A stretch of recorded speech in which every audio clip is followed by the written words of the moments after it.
Hello, and welcome to yet another Beatles review. And this review is going to be on Beatles For Sale. So this was the Beatles' fourth studio album, and this was released on the 4th of December 1964. So this was released just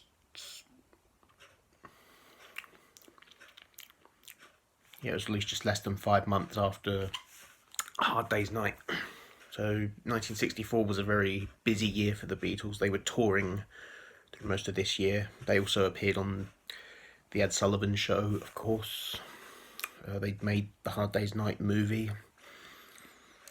So yeah, as you can see on the album cover, they look pretty tired, don't they? And yeah, they were kind of pressured by the record company to get an album put out before Christmas.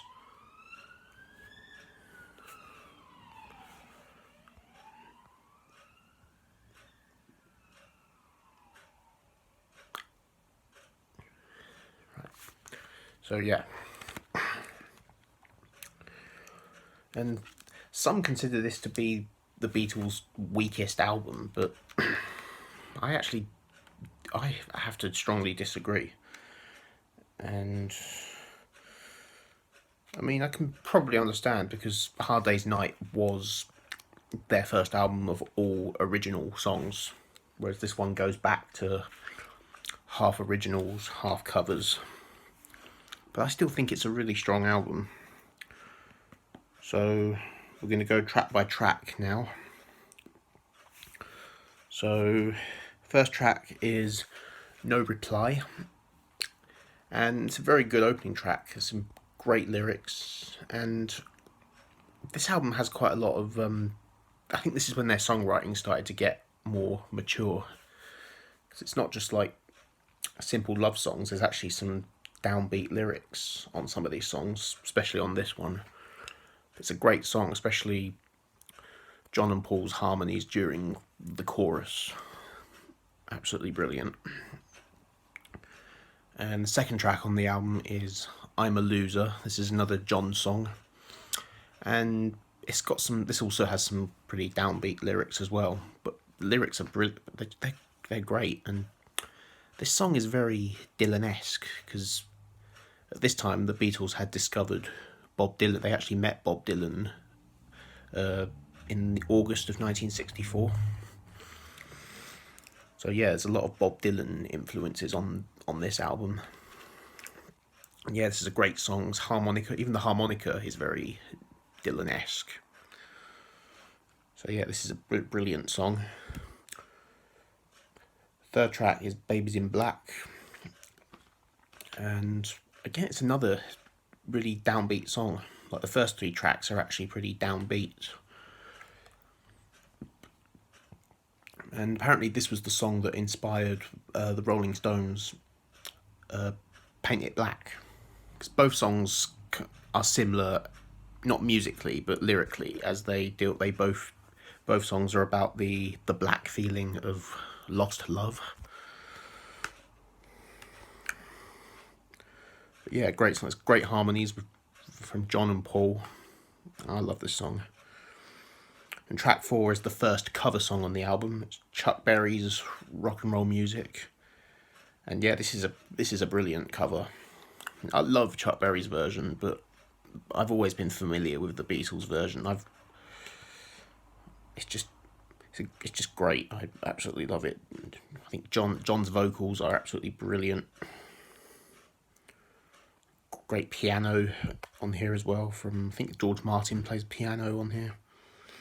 Yeah, great cover. Track 5 is the beautiful I'll Follow the Sun. Wonderful song. It's a slow acoustic song. This is a Paul song, and yes, lovely lyrics. I especially love the guitar solo from George. It's where he plays his 12-string Rickenbacker. It's just beautiful. And track 6 is another cover song, and this is Mr. Moonlight by Roy Lee Johnson. I've not heard the original, but this song is It's one of these songs that a lot of Beatles fans don't like. A lot of Beatles fans really hate this song. I can't understand why. I think it's a brilliant song. I absolutely love John's vocals. I think this is probably my favourite John Lennon vocal performance. And I really love the organ solo in it as well from George Martin. I know a lot of people don't like the organ solo, but I do. I think it's really, really good. And yeah, it's just such a great song. I love it. It's one of my favourites on this album. Track 7 is the Kansas City / Hey Hey Hey Hey medley, and this is Paul on vocals. And yeah, this is another cover song, so it's not a Beatles song, but yeah, it's great. I think Paul's vocals are brilliant. I just love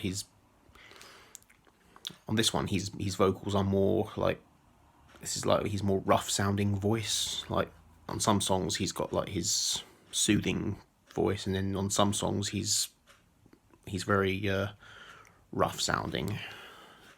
And yeah, this is a perfect example of it. And then track 8 is the classic 8 Days a Week.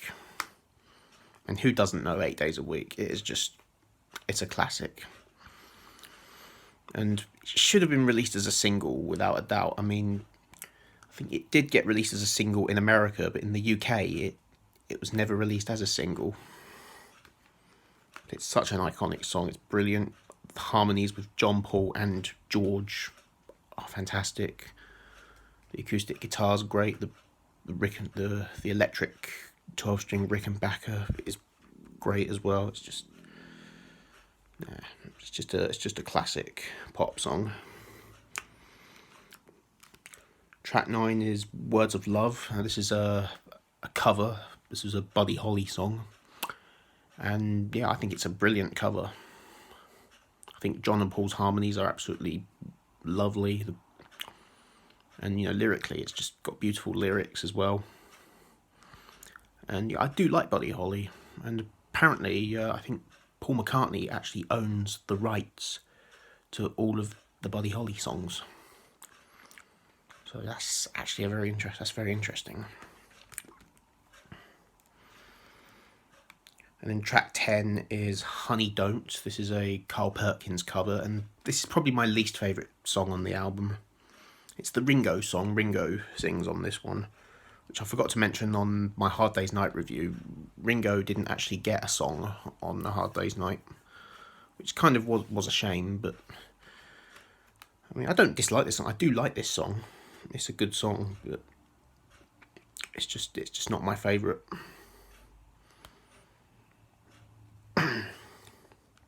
And then track 11 is Every Little Thing. This is another original. And yeah, I love this song. Absolutely brilliant. I love the lyrics. I love the harmonies with John and Paul. And John's lead vocals. It's absolutely fabulous. Track 12 is I Don't Want to Spoil the Party. And this is another one of my favourite songs on the album. Brilliant vocal harmonies with John Lennon, Paul McCartney, and George's 12-string guitar. It's got a sort of like a country feel to it. I'm not a fan of country music very much, although I don't mind a bit of Johnny Cash or John Denver, but I'm not huge on country music. But this is brilliant.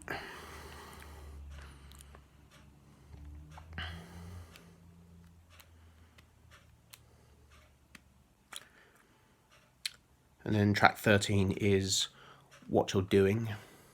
I love this song. This is very similar to, it kind of reminds me of Mr. Tambourine Man by The Byrds. Like, the guitar lick in it is very similar. It's got that 12-string Rickenbacker guitar.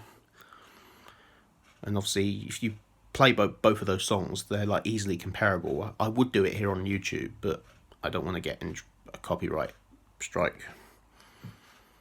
But yeah, they sound very, very similar. And yeah, this is a Paul song, and I love the lyrics. And yeah, possibly another one of my favourites. And then the final track is another Carl Perkins cover, Everybody's Trying to Be My Baby, and this is the better one. This is better than Honey Don't. And this one has George Harrison on lead vocals. And yeah, this is just a great cover. I mean, I've not heard the original. I probably should listen to some Carl Perkins songs. But yeah, I think this is a great album. And the cover on here was taken in Hyde Park, which is where I went last month to see the Rolling Stones. So I've actually been to the place where this album cover was shot. But yeah, I think Beatles For Sale are brilliant. I think it's a brilliant, underrated album. I think it's the one that often gets overlooked. I think it's a strong album. I think it's brilliant. So I give it a 9 out of 10. It's just fantastic. So hope you enjoyed that review, and my next review will be on Help. So take care.